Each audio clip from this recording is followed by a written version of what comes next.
আপনার গরুর মাংস রান্না কি বারবার রান্নার পর শক্ত হয়ে যায়, ঠিকমতো স্বাদ আসে না? আজ আমি দেখাবো এমন একটি গোপন কৌশল যেটা জানলে আপনার বিফ ভুনা হবে এতটাই সুস্বাদু যে আপনার রেসিপি সবাই জানতে চাইবে। চলুন শুরু করা যাক। বিফ ভুনা রান্নার পর মাথায় রাখতে হয় রান্না কতটা কালারফুল হয়েছে, কতটা নরম আর তুলতুলে হয়েছে। আজকে আমি মাংস রান্না করার জন্য গরু মাংস নিয়েছিলাম হচ্ছে হাফ কেজির বেশি মাংসগুলো ভালো করে পরিষ্কার করে ধুয়ে আমি একটা প্লেটে রেখে দিয়েছি। আর এর আগে আমি ভালো করে মাংসগুলো আজকে আমি মিডিয়াম সাইজ করে রেডি করে রেখে দিয়েছি। আর খুব বেশি ছোট করিনি, খুব বেশি বড় করিনি। মাংস আমি প্রথমে আজকে প্রেসার কুকারে দিয়ে দিব। প্রেসার কুকারে দেওয়ার পূর্বে আমি কি করেছি, সবগুলো মশলা আমি পরিমাপ মতো নেওয়ার জন্য একটা প্লেটে মাংস সাজিয়েছি। আর প্রথমে পেঁয়াজটাও দিয়ে দিচ্ছি। পেঁয়াজগুলো কুচি করে রেখে দিয়েছিলাম আর সেগুলোও দিয়েছি। আর এখন আমি দিব হচ্ছে সেই পরিমাণ মতো গরু মরিচ। মাংস সামান্য পরিমাণে একটু ঝাল ঝাল হলে খুবই ভালো হয়। আর ঝাল ঝাল গরু মাংস খেতে কিন্তু খুবই মজাদার। মাংস ভুনা রেসিপি আর টুলটুলে নরম করার জন্য আমি আজকে প্রেসার কুকারে সিটি দিয়ে নিয়ে নিব। পেঁয়াজ, গরু মরিচ আর রসুনটা দিয়ে দিয়েছি। এইবার দেব পরিমাপ মতো হলুদ। পরিমাপ মতো হলুদের গুঁড়া দিয়ে দিয়েছি। এবার বাকি আছে যেগুলো হচ্ছে সেগুলো হচ্ছে আদা বাটা, জিরা বাটা আর গরম মশলা বাটা। আমি লবণটাও যোগ করে নিলাম। আর লবণ ছাড়া কি রান্না চলবে? লবণ ছাড়া তো রান্না চলবেই না। কিছু মশলা নিয়ে নিলাম। এখন দিয়ে দিব আদা বাটা, জিরা বাটা আর গরম মশলা বাটা। এগুলো আমি পূর্বে বেটে রেখে দিয়েছিলাম, এখন শুধু যোগ করার পালা।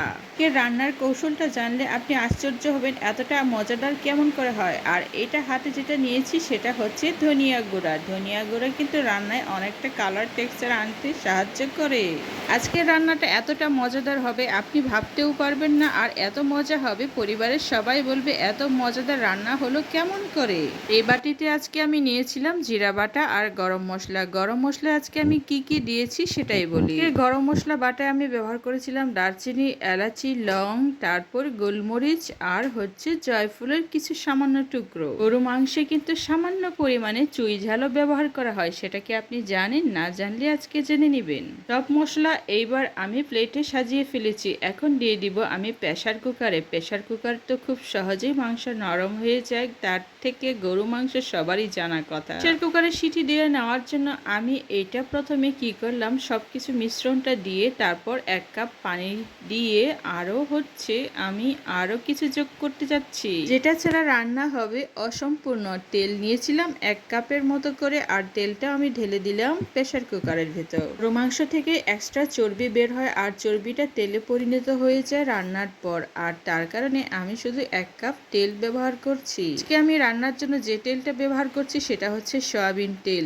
আর আপনার যদি পছন্দ না হয় সয়াবিন তেল, তাহলে আপনি যে কোনো তেল ব্যবহার করতে পারেন, সরিষার তেল, এমনকি অন্য কোনো তেলও ব্যবহার করতে পারেন। কুকারে আমি কয়েকটা সিটি দেওয়ার পর আমি ঠিক এইভাবে কড়াইয়ের মধ্যে জালটা দিয়ে নিচ্ছি। আর এটাতে আমি কোনো প্রকার তেল বা মশলা আর কোনো কিছু অ্যাড করে পূর্বে যেগুলো দিয়েছিলাম সেগুলোই আছে। কি আছে যে প্রেসার কুকারে রান্না খুব একটা পছন্দ করে না, তারপর পুনরায় আবার কড়াইয়ের মধ্যে ঠিক এইভাবে সামান্য তেল আর পেঁয়াজ আর জিরা দিয়ে বাগার দিয়ে তারপর এইভাবে রান্না করতে পছন্দ করে। এখন আমি গরু মাংসটা ঠিক এইভাবে কষিয়ে নেব। পূর্বেই আমি ভালো করে সিটি দিয়ে নিয়েছিলাম প্রেসার কুকারে। এখন এটা আমি কষা কষা করে নিচ্ছি। গরু মাংস কষা কষা আমার তৈরি হয়ে গেছে। অনেকটাই ভুনাটা আমি করে ফেলেছি আমার প্রয়োজন মতো করে। আপনি আপনার পছন্দ মতো ঠিক এইভাবে ভুনাটা করে নেবেন। ভালো করে কষিয়ে নেওয়ার পর আমি কুসুম গরম পানি ব্যবহার করছি। আপনিও কুসুম গরম ব্যবহার করতে পারেন। কুসুম গরম পানি ব্যবহার করলে গরু মাংসের রান্না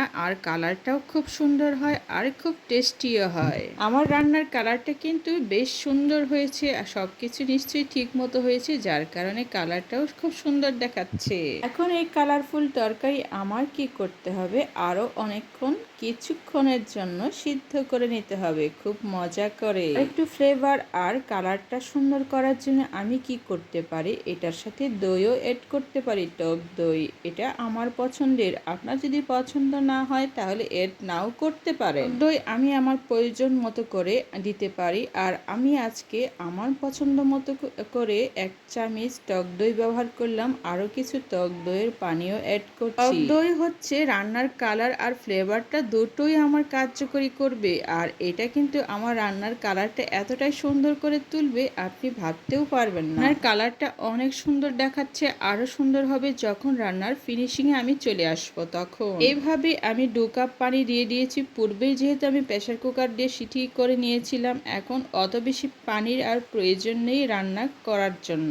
কিন্তু আমার অলরেডি অনেকটাই নরম হয়ে গেছে, তুলতুলে নরম। আর এখন আমি শুধু পানি দিয়ে ভালো করে মশলা, পানি আর টক দইয়ের সাথে কষিয়ে নিচ্ছি। এমন মজাদার খাবার কিন্তু আপনি আপনার ঘরে তৈরি করে নিতে পারেন। আর আমার ভিডিও যদি আপনার ভালো লাগে অবশ্যই চ্যানেলটি সাবস্ক্রাইব করতে ভুলবেন না। কমেন্ট করে জানাবেন আমার গরুর মাংস রান্নাটি আপনার কেমন লেগেছে আর কতটুকু অ্যাড করার প্রয়োজন ছিল। এই গরু মাংস খেতে পছন্দ করে কিন্তু অনেক টেস্টিফুলভাবে রান্না করতে পারে না, তারা এই ভিডিওটি দেখে অনুসরণ করে রান্না করে দেখতে পারেন।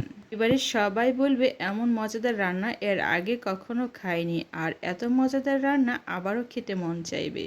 রান্নাটা দিয়ে দেওয়ার ফলে আমার স্ফুটনাঙ্ক কিন্তু খুব বেশি হচ্ছে, আর এতে করে অনেক মজাদার ভুনাও হয়ে যাচ্ছে আমার গরু মাংসের। মাংস পরিবারের সবাই খেতে পছন্দ করে, আর এই খাওয়ার পছন্দের কারণে আজকে আমি মজাদার রেসিপি তৈরি করছি শুধুমাত্র পরিবারের জন্য।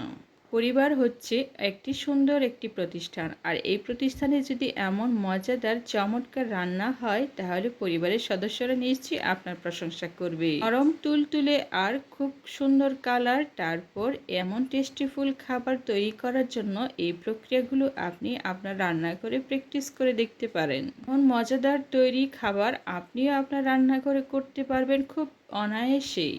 সহজে আপনার ঘরে হবে এমন মজাদার খাবার তৈরি।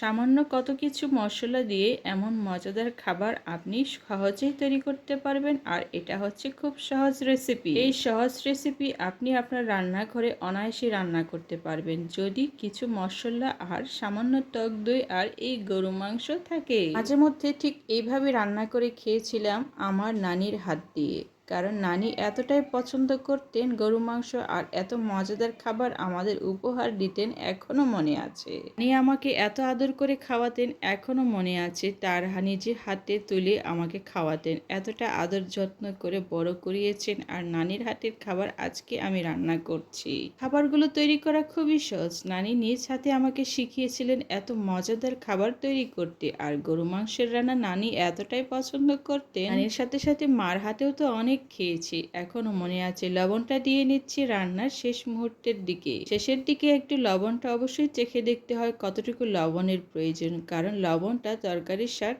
আরো 3 গুণ থেকে 4 গুণ বাড়িয়ে দিবে। রান্নার ফ্লেভার আর টেক্সচারটা আরেকটু বাড়িয়ে দেওয়ার জন্য কয়েকটি কাঁচামরিচও আমি দিয়ে দিয়েছিলাম।